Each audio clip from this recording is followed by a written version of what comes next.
ఎప్పుడూ ఒకేలాగా ఇడ్లీలు, దోసలు, ఉప్మాలు తిని తిని బోర్ కొట్టింటుంది కదండీ! ఒకసారి డిఫరెంట్‌గా ఇలా ట్రై చేసి చూడండి. చాలా బావుంటుంది.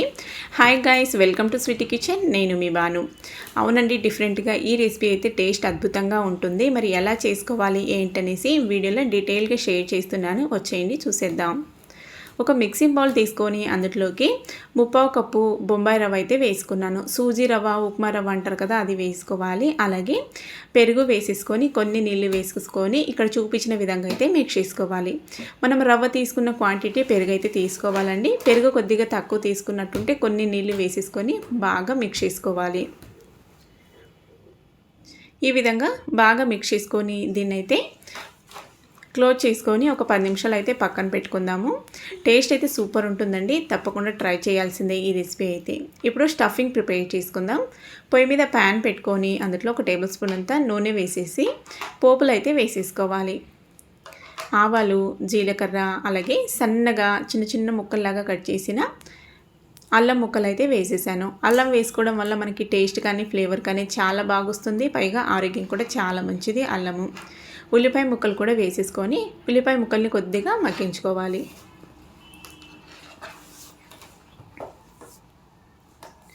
ఇప్పుడు ఇందులోనే సన్నగా కట్ చేసుకున్న పాలకూర అయితే వేసేసుకుందాం. పాలకూర అనేది కంటి చూపుకి అలాగే ఆరోగ్యంకి చాలా మంచిదండి. పాలకూరని అలాగే తినడానికి చాలామంది లైక్ చేయరు. అలాంటి వారికి కూడా ఈ విధంగా చేసి పెడితే చాలా ఇష్టంగా తింటారు, పిల్లల నుంచి పెద్దల వరకు. ఇందులో అన్ని స్పైసెస్ అయితే వేద్దాము. పసుపు, ఉప్పు, ధనియాల పొడి, జీలకర్ర పొడి, అలాగే రెడ్ చిల్లీ పొడి అయితే వేసుకోవాలి.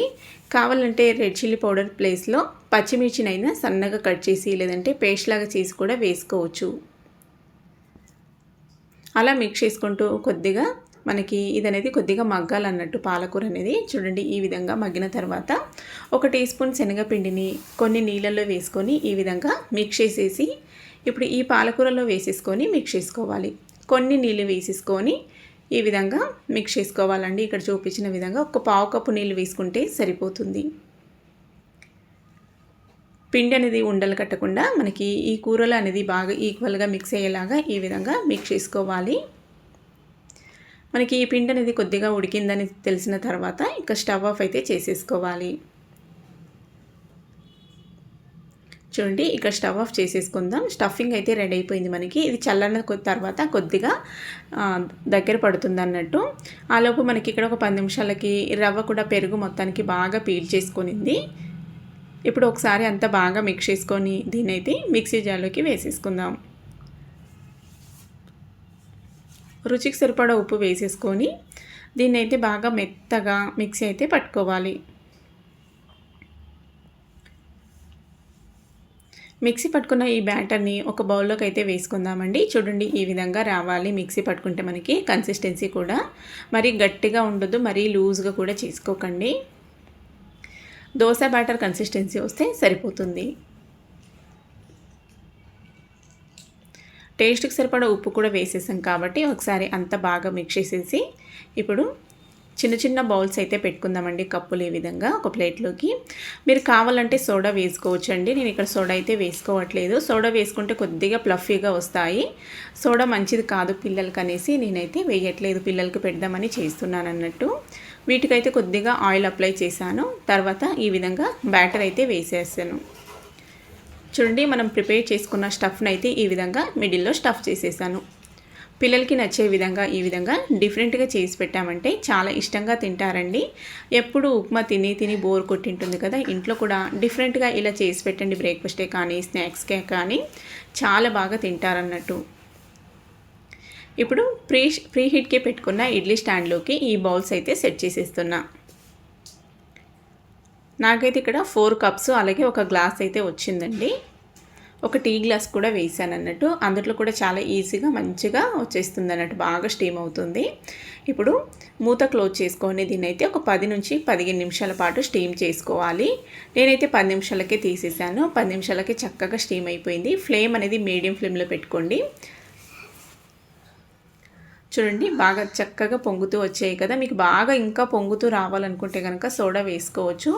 నేనైతే ఇక్కడ సోడా వేయలేదండి, ఓన్లీ పెరుగు అంతే అన్నట్టు. చూసారు కదా, మనకి పిండి కూడా అంటుకోకుండా చక్కగా వచ్చేస్తుంది. టూత్పిక్ కూడా ఏం అంటుకోలేదు.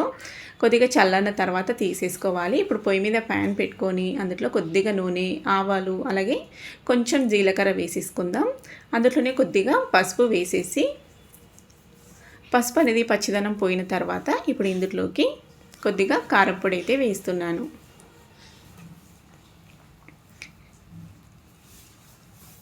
ఇప్పుడు ఇందులోనే సన్నగా కట్ చేసుకున్న కొత్తిమీర తురుము కూడా వేసేసుకొని కొద్దిగా ఫ్రై చేసుకోవాలి. ఇప్పుడు మనం ఇందాక స్టీమ్ చేసి పెట్టుకున్న వాటిని అయితే ఈ విధంగా ఇందులోకి వేసేసుకోవాలి. పైన అనేది మనకి చప్పగా లేకుండా ఈ విధంగా బాగా టేస్టీగా అనిపిస్తుందండి మనం ఈ విధంగా పోపులో వేసేసుకొని ఫ్రై చేసుకోవడం వల్ల. అలాగే చూడడానికి కూడా కలర్ఫుల్గా అనిపిస్తుంది పిల్లలకైతే, డిఫరెంట్గా అన్నట్టు. అన్నీ ఈ విధంగా ఫ్రై చేసేసుకోవాలి.